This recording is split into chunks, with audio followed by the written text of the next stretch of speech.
Hola jóvenes, buen día nuevamente. Les saluda su profesor y facilitador en la clase de Biología Humana, Eduardo Lobo. En este día vamos a ver el tema de efecto metabólico en las hormonas sexuales. Elabora el Instituto Rafael Pineda Ponce de la comunidad de San Pedro Catacamas, departamento del Ancho, Honduras. Bien, entonces entrando en materia, vamos a ver cuáles son nuestras expectativas de logro del día de hoy. Es describir las hormonas segregadas por el testículo y el ovario y sus funciones.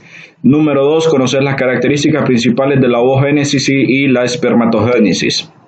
Bien, entrando en materia vamos a necesitar, ¿verdad?, conocer el concepto de gónadas. Y gónadas lo conocemos en biología como una glándula mixta de la función reproductora, y las gónadas de los hombres son los testículos y los ovarios de las mujeres. Como glándula de secreción produce gametos o células sexuales masculinas y femeninas, a las cuales le conocemos como espermatozoide y óvulo. Estas también producen en su estructura interna hormonas sexuales como los estrógenos y la progesterona en el caso de las mujeres, y en el caso de nosotros los varones la testosterona. Como podemos ver, ¿verdad?, las gónadas se clasifican en gónadas masculinas, que son los testículos, y las gónadas femeninas en lo que son los ovarios, dividiéndose en dos en cada uno para tanto el hombre como la mujer. Bien, entonces miremos cuáles son las características de los testículos y de los ovarios. Iniciando con los testículos, sabemos que los testículos le pertenecen al aparato reproductor masculino y se ubican en la zona perineal. Están envueltos por el escroto, que sirve como tejido para poder proteger a los testículos. También tenemos que los testículos producen espermatozoides y testosterona. La testosterona es la hormona responsable de las características masculinas secundarias. También sabemos de que los testículos están regulados su temperatura por el sistema arterial y sistema venoso de nuestro cuerpo, y produce la hormona principal masculina que se llama testosterona, la cual hace que estimular el desarrollo de los órganos sexuales primarios antes del nacimiento, estimular el descenso de los testículos del escroto antes del nacimiento y regular la espermatogénesis. Recuerden que génesis significa inicio, entonces diciéndolo en palabras sencillas diríamos el inicio del espermatozoide o el inicio del esperma, donde se origina, y es así donde entra lo que es la espermatogénesis. Y promover el desarrollo y mantenimiento de las características sexuales secundarios masculinos, como la formación de hombros anchos, vello púbico, pelo axilar, también lo que es la formación de la manzana de Adán en la epiglotis, lo que conocemos como la manzana en nuestra garganta, ¿verdad?, el aumento del timbre de voz, entre otras características que nos distinguen de las mujeres. El vello facial también, ¿verdad?, como la barba, el bigote, el calzado de barba, como lo conocemos en el argot popular. Bien, entonces miramos, ¿verdad?, la parte de los testículos, y vamos a ver qué es espermatogénesis en sí. Vamos a decir que la espermatogénesis es un proceso de formación de células masculinas desde la espermatogonia, hasta los espermatozoides. Es decir, que las células sexuales masculinas inician como una espermatogonia y terminan en un espermatozoide. Y el espermatozoide ya está listo para poder unirse con un óvulo, que es la célula sexual femenina, y así poder generar un nuevo individuo, dar vida. ¿Y cuáles son las características de la espermatogénesis? Las características es que tiene una duración en su formación de 65 a 75 horas, según las condiciones de pH, entre otras condiciones de temperatura, hormonas, entre otras dentro de nuestro cuerpo. También tiene un comienzo cuando las células germinales de los túbulos seminíferos de los testículos se multiplican, se forman unas células llamadas espermatogonias. Las espermatogonias, cuando el individuo alcanza su madurez sexual, estas se van a convertir en lo que es, aumentan de su tamaño las espermatogonias y se transforman en lo que serían espermatocitos primarios. Los espermatocitos primarios se van a producir durante una división mitótica, da lugar a dos espermatocitos secundarios, y esto consecuentemente va a dar a un proceso de división meiótica. Van a producirse dos espermátidas cada una, y estas espermátidas van a tener consecuentemente lo que son se conviertan en esperma, ¿verdad? Miramos el proceso acá en la imagen. La espermatogonia se divide en lo que son espermatocitos primarios. Los espermatocitos secundarios se van a dividir en un proceso de meiosis 2 en espermatocitos secundarios, y los espermatocitos secundarios, siempre por el mismo proceso de división celular, se van a convertir en los que son espermátidas, y las espermátidas, cada una de ellas van a dar consecuente a un espermatozoide, y estos espermatozoides se van a encontrar, ¿verdad?, en lo que es la esperma o en la eyaculación masculina. Bien, hablemos de los ovarios y sus características. Miramos en la imagen, ¿verdad?, el aparato reproductor femenino, donde localizamos los ovarios, el útero, las trompas de falopio, entre otras partes de este órgano, ¿verdad? Y los ovarios sabemos que producen las hormonas como los estrógenos, el estradiol y la progesterona. También son órganos que forman óvulos ubicados en la parte superior derecha a la izquierda del útero, y producen, almacenan y liberan los óvulos en las trompas de falopio en un proceso llamado ovulación.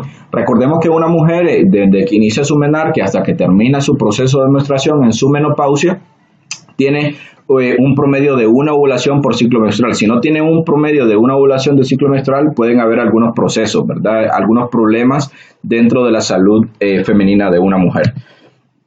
También sabemos de que producen estrógenos y progesterona, los cuales son los efectos principales de regular el ciclo reproductivo femenino, ¿verdad?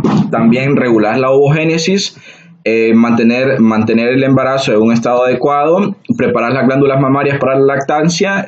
Todo esto es producto de la segregación de hormonas y los efectos de las hormonas sexuales, ¿verdad?, sobre nuestro cuerpo.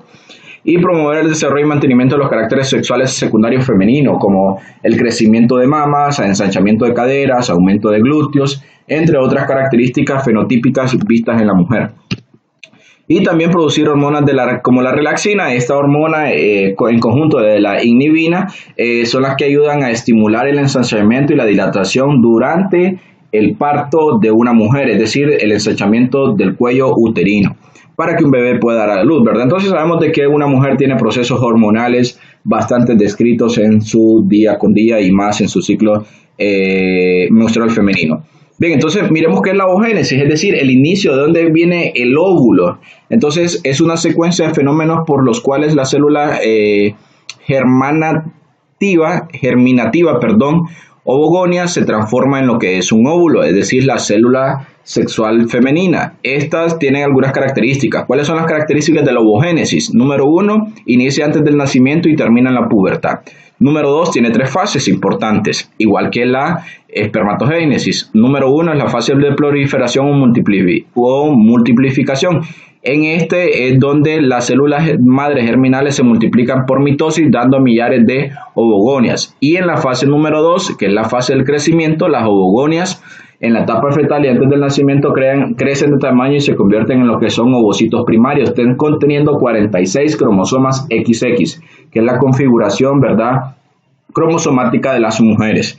Y característica número 3 la fase número 3 es la fase de la maduración. En este proceso de maduración, lo que es el ovocito primario ha completado su crecimiento y se desarrolla lo que es una célula haploide conocida como óvulo. Aquí podemos ver en la imagen, ¿verdad?, cómo la ovogonia se divide en lo que es un ovocito de primer orden o ovocito primario. Los ovocitos primarios se dividen en ovocitos secundarios, y la segunda división da consigo lo que es un óvulo o una célula haploide, que es la célula sexual femenina.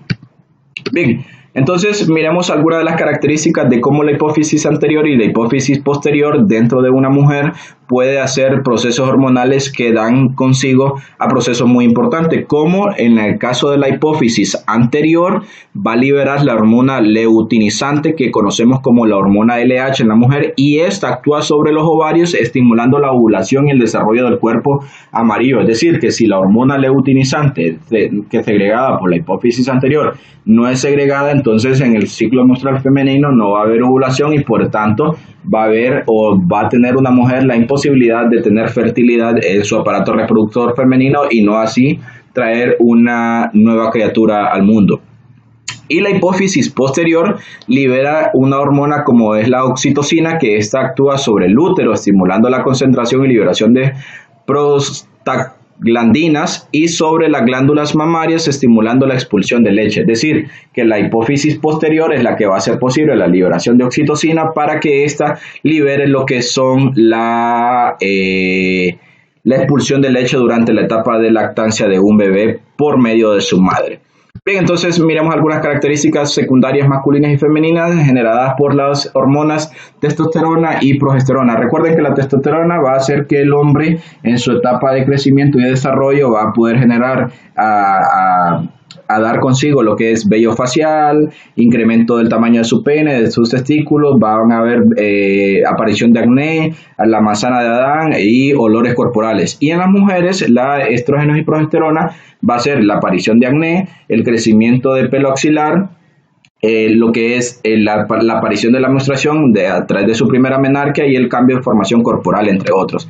Y aquí les dejo también, ¿verdad?, un resumen sobre lo que es la espermatogénesis y la ovogénesis. Y contestemos estas preguntas en casa: ¿qué es la ovogénesis? ¿Qué es la espermatogénesis? ¿Qué son las gónadas? ¿Y cómo se llaman las gónadas masculinas y femeninas? Y recuerda, ¿verdad?, puedes usar cualquiera de estas bibliografías, y también recuerda mantener el distanciamiento social y vacúnate para que pronto podamos estar en clases todos de forma presencial. Y recuerda, la Secretaría de Educación y los docentes de Honduras te queremos estudiando en casa para sacar adelante nuestro país. Dios les bendiga. Hasta la próxima.